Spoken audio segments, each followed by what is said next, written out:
got the groove with the music, don't suck. Come. Welcome back to Studio MMA and MMAnytt, and we're here in the studio with Robbie Peralta, who is here from Southern California. Yeah. It's a little bit cold right here, huh? Yeah, it is. Yeah, I'm not released to it. And coach, Yeah, Johnny Hughes. you're in Hughes. You got a gym in San Diego, correct? Yes, Explode MMA. We have a gym in Escondido, California. It's off just at North County, San Diego. How long have you guys been together for? Not in that way, but Training. 6 years. Yeah, going on about 6 years now. wow. It's been a long journey. Yeah. Yeah? very It's interesting long because we journey. were previously talking with Ryan Couture about switching. There's some fighters who, they fight for a while, then they get a loss, they switch camps, go for a while, then switch camps. You guys feel it's necessary to sort of stick with someone who you work well with?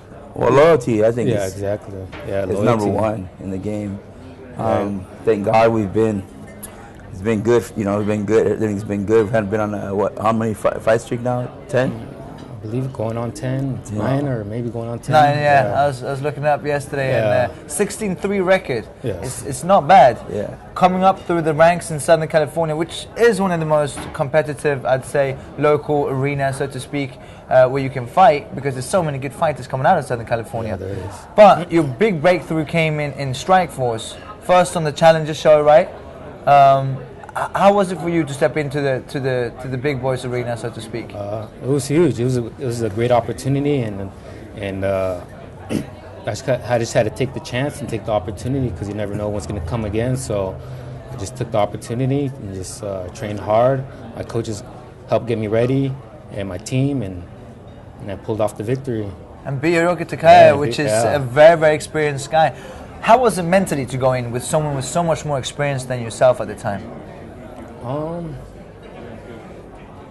It was I was a little nervous about it, because I know he had a big name, and he's a dream champion. So I knew he's had a lot of experience. So I just knew I had to prepare myself and just be careful for anything they might throw at me, and just focus on what I need to do to win.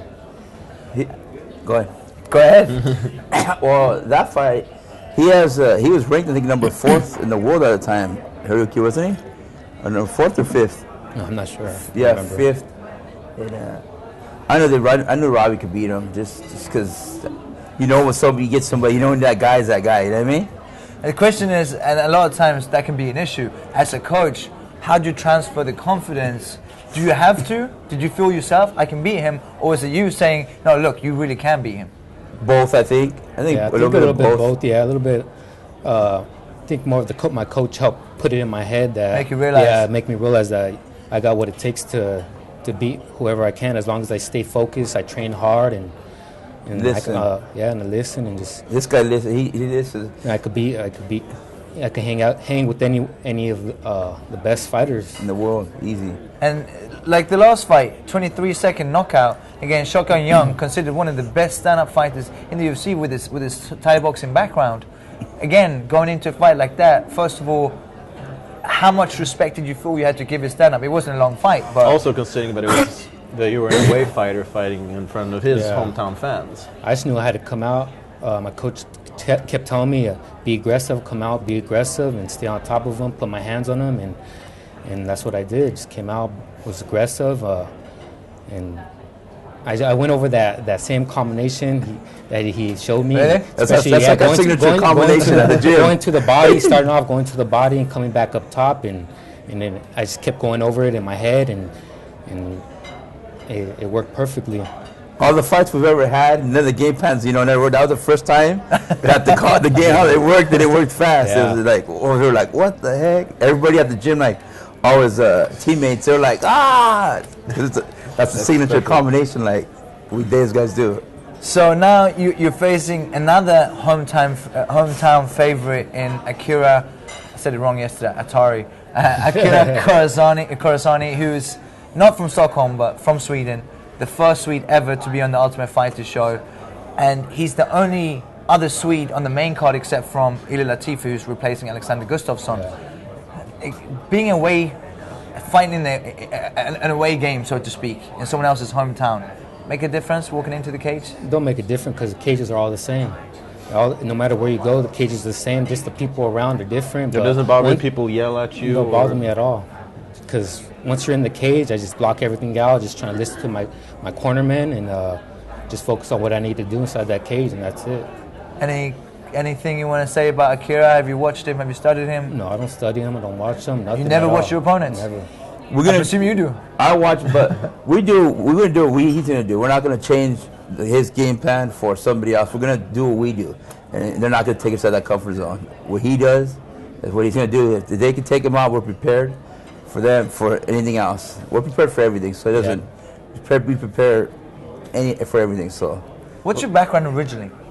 Well, like training-wise. Training-wise, I did STN training. Why not? Did Taekwondo as a kid growing up. I did Taekwondo. Got a first-degree black belt in that, and then I just did that pretty much, and then got into fights on the streets, and then I finally just started taking, got into the MMA scene and started doing that, and started focusing on my MMA career and fighting. It's brought me here, so.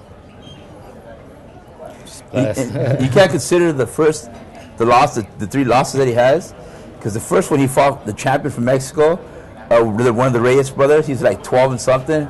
I actually saw that fight. Yeah. And then he fought. I could tell you definitely come a long way from that fight. I've come a long way. I only trained 2 weeks for that fight. He fought Fred Levy, another San Diego Fight Club guy that was probably outweighed him, and is probably, I think he was like 10 and something at that time, and then outweighed him how much?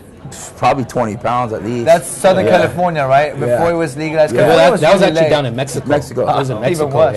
It was down in Mexico. That's where I started my career off, down in Mexico, and would just go out there. I pretty much just jumped into the fight game, into MMA, just right off the streets, just jumped into and just started fighting. Well, I just had my Taekwondo background that I did as a kid, but other than that, no MMA background at all. Just went in there and just fought. That's it. Well, I have one question. Going back to your fight, I asked Akira Kurosawa about this yesterday. Twitter. He mentioned something on Twitter. It escalated a little bit. Can you give your version of the story? Well, he pretty much kind of called me out, saying that it would be his honor to smash me. So I'm like, all right, we'll see who's gonna smash who, and we're about to find out pretty soon. Yeah. This Saturday we're gonna find out who's gonna smash who. And that's your opinion right there. Has that in any way sort of altered the way you see the fight or the way you come into it? No, just another fight, but I got a little grudge against him saying that.